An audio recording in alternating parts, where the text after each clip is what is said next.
when I go away, I know my heart can stay with my love. It's understood. It's in the... Esse artigo de revisão aqui é bem interessante, né? O Eric Grossi Morato, neurocirurgião. Muito bem escrito o artigo dele, muito assim, compacto o artigo dele. Então, o que tem de interessante aqui? São as regiões do tronco cerebral, com cada um dos seus reflexos. Isso aqui é muito interessante. Quais são as respostas que você tem com as lesões? À medida que a lesão vai ascendendo no tronco, você vai ter vários tipos de manifestação diferente, né? No Brasil, a gente usa o eletro como critério de morte encefálica. Em alguns países é só a clínica. E coloca uma coisa interessante aqui, a morte encefálica na criança. A criança tem o sistema nervoso imaturo, que é o que ele diz aqui. Então, você tem que fazer 2 exames clínicos com intervalo de 24 horas, além da realização de 2 eletroencefalogramas. Na verdade, esse é um critério que eu sugiro que vocês usem, como é morte encefálica, pessoal. Você vai usar na criança e você vai usar no adulto também. Então, com intervalo de no mínimo 12 horas, você tem que fazer 2 eletros prolongados. E esses eletros, eles têm que ser isoelétricos. Prolongados é assim, no mínimo 2 horas. Você tem que fazer estímulo doloroso no paciente. Se possível, fazer um estímulo auditivo, né? Uma buzina na orelha do paciente ali.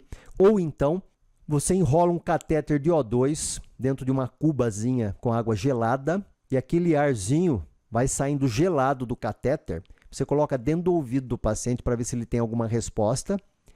Embora ele possa ter resposta vestibular, ele não pode ter mudança do traçado do eletroencefalograma. Ele não pode ter nenhum tipo de ativação ou reatividade. O paciente também não pode estar em uso de qualquer medicamento e você tem que saber a causa do coma. Então, o exame clínico ele é fundamental, como diz esse artigo aqui, muito interessante, e você vai fazer pelo menos um exame subsidiário. Pode ser, né, o eletro, ou então uma arteriografia, ou então um Doppler, né, transcraniano também. Agora, é interessante, né, quando você faz, por exemplo, a parada da ventilação do paciente por 15 minutos. É um teste que é maluco, né?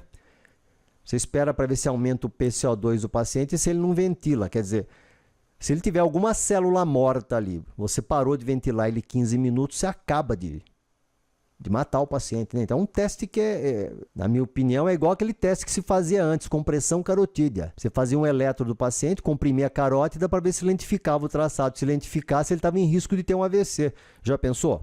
Não se faz isso mais. Então, esses testes de parada de ventilação do paciente eu não acho interessante, né?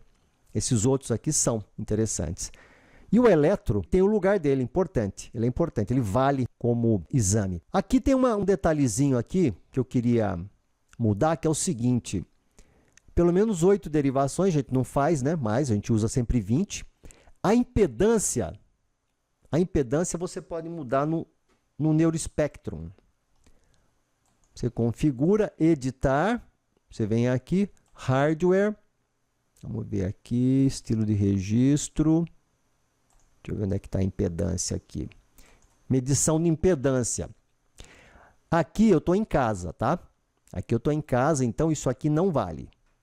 Isso aqui eu não uso isso aqui porque eu não capto aqui. Por isso que eu também até agora não mexi aqui.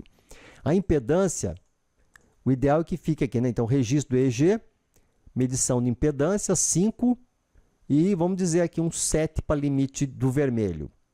Limiar verde e amarelo aqui é 5.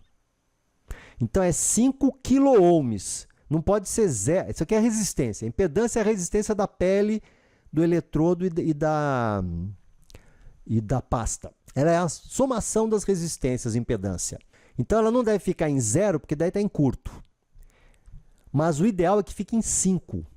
Para obter isso aqui, para ficar em 5, é aquela manobra, né, de passar o álcool. Tem que limpar a cabeça do paciente. Você vai limpar com álcool o local, tá? Onde vai ser colocado o eletrodo, limpa com álcool, passa o bombrilzinho depois, sem escoriar, é só para escarificar, para tirar a camada córnea só. E aí você coloca o eletrodo, você chega em 5 quiloohms, que é uma resistência muito baixa. Se você não fizer direito, você não consegue chegar lá. Mas você consegue chegar, tá? Fazendo direitinho o exame. Então, você configura. Esse aparelho é ótimo por causa disso. Você consegue configurar do jeito que você quiser. Como eu dizia, então, aqui, o critério dele aqui, entre 100 e 10 mil ohms. O que é que a gente faz? Não é 10 aqui, que seria 100. É 5 kΩ aqui. Vamos deixar em 5. É o ideal para o eletro, nessas condições. A sensibilidade de 2 microvolts que esse equipamento tem. Você tem que checar se o seu equipamento tem essa sensibilidade aqui, hein? Porque isso aqui dá dor de cabeça. Você falar que o sujeito está em morte cerebral e o seu equipamento não tem sensibilidade para você detectar isso. E a duração mínima de 30 minutos. Eu vou colocar para você umas 2 horas. Tem que ser feito assim. Então, por exemplo, vamos pegar esse caso aqui. Olha que interessante.